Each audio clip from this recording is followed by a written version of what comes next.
All right, so today I'm working on the F-150. Got this other project I was telling you guys about that I need to get done, which is that on the driver's side, the rear Supercab door got stuck and it would not come open. So the upper latch would open okay up here, but the problem was it was hanging up down there on the lower latch. So long story short, what happens is if you take your door panels off and get in here and start looking at this stuff, you'll notice that, of course, this is the upper latch here. Right in this area, there's a spacer, and you've got a couple of spacers here in the center where the handle goes, and then here's your lower latch mechanism. And it's going to have one, never mind this yellow tape right here. It's going to have a spacer right here also. And the purpose of those spacers is to hold tension on that cable. Problem is Ford makes them out of plastic. So over time they get hot, they get brittle, and they start breaking. So that's the issue, and that's what we're going to work on today, is replacing those with metal ones so we don't have trouble anymore.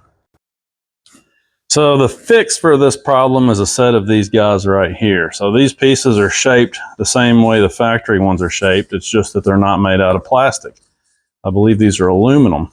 So in theory, once you replace these pieces with the aluminum ones like this, you shouldn't ever have to worry about it again. Now, having said that, here is the issue that I ran into. And I don't know if I'm going to be able to see this on the camera or not. But essentially, down in here, let me try this again. Down in this groove, see how they're grooved? That's so that the cable will slide down in there. So right about there, it's a little bit more shallow. It's a deep cut groove back here, but it gets really shallow right here. So when the cable was laying in there, it was fine up in this area, but then down here, it pushes the cable back out again against the sheath, and it caused it to bind up. So essentially, the cables for the door latch would not slide freely inside the sheath, and the latches would not work. So I think what I'm going to do is stick them in the vise over there and take my Dremel tool and just kind of go down in here and make that little incision deeper right there. And that way, see, it needs to be deeper. It only goes about halfway across the head there. So I'm going to make that deeper, and that way when the cable lies down in there, it'll lie evenly from the top to the bottom, and that should reduce all the binding. It's a shame to have to modify a brand new kit that I just bought, but you know, this was $10, and if I get this to work, I'll never have to worry about this door latch ever again. So I'm going to at least try this and see if it'll work. It should. If it doesn't, you can always buy a replacement door latch kit for 50 bucks. But let me try this and see if we can get this working. So I got this first one done. So what I'm using here is a Dremel tool with a small metal cutoff wheel on the end. And I was able to just drop it down in here and even that up. Camera is not wanting to cooperate. So from front to back there, or top to bottom, I should say, it's the same depth all the way, and you can see how it's, there we go. See how it's the same depth all the way through. So now the cable should be able to slide through there correctly. So I got all the metal pieces installed. There's the top one. You can see how it slides over the sheath, and it helps to have some pliers to mash those in, but you can see the aluminum pieces. There's one at the top. There's one on the back side back there, and obviously one down in the bottom. Now everything works correctly. Door's nice and tight. If I reach in here, manually operate this latch if I can find it. There we go. The door opens up normally now. So that one's finally done. Now I just got to put all the trim work back on, and we're good to go on this side. I think I'm going to proactively go ahead and do that side while I'm at it, because I popped that one cover off and notice it's got some broken plastic pieces in it already also. All right, so I think my wireless microphone died. Let's try this again. Audio might sound a little different, but I'm doing the best I can do here. Just wanted to show you what these metal pieces look like when they're installed. This one is different on the top.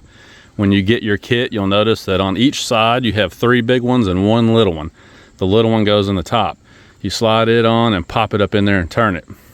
Okay, these ones down here, you just put them on and you slide them into the groove here, and it helps to have some pliers so you can get back here and kind of, you know, squeeze it in there. There's the one on the back side, back down in there.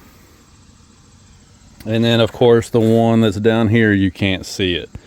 But now that I've got these metal pieces installed and I've got them modified so that the cable can slide in the sheath properly, now all of a sudden everything is working correctly as it should. The door closes, latches at the top and the bottom, no problem. I don't have the mechanism, the handle in here, so I'm going to have to operate this mechanism manually. But you can see how, boom, everything's working good now. Yeah, so you definitely got to get rid of the plastic pieces. Over here on the passenger side, you can see how this upper latch, the plastic piece is already gone. It's totally missing, except for up inside there, you can see where the head of the plastic piece is still on there. Now, here's something that I learned. On the other side, when this happened, I couldn't get my tool in there to break that up and get the rest of that out of there. So I put a tool up in here and pried on this and lifted that metal up. I bent this metal up out of the way so that I could take this cable out and remove the rest of that plastic. What I didn't notice in the process of doing that is that there's a spring right here. It's kind of hard to see. Turn it into the sunlight here, maybe you can see it, but see that spring up in there? And when I lifted that metal up and bent that, that spring popped out and I didn't notice. So the latch would not work when I put it back together. Took me a little while to figure out where those springs are supposed to be seated. So if you do have to go in there and move that metal out of the way, make sure you watch the position of your spring. Don't let any of your springs change position or your latch obviously is not going to work. As far as taking all the panels off, you can see it just snaps out up here. You got to use gentle pressure with like a cat claw tool or something and just snap those out. Over here, this panel is going to be the same deal. It's just going to snap out. And then this panel lifts up and comes out after you remove the bolts. There's a screw, rather, a 6mm here. There's going to be another 6mm here, and there's one on the bottom. After you take your window switch cover off, you're going to have a 10mm down in there. After you take this cover off, you're going to have 2 6mm inside there.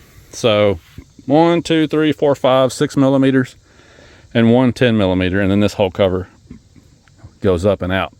That gives you access to everything. This job wasn't really all that difficult. The hard part is just machining the little metal parts to make them work properly. It's kind of a bummer to have to do that, but once I did that, it worked. So make sure you go ahead and drill those out or use a Dremel tool or something, and that way when you put them on these cables, everything's going to work out good.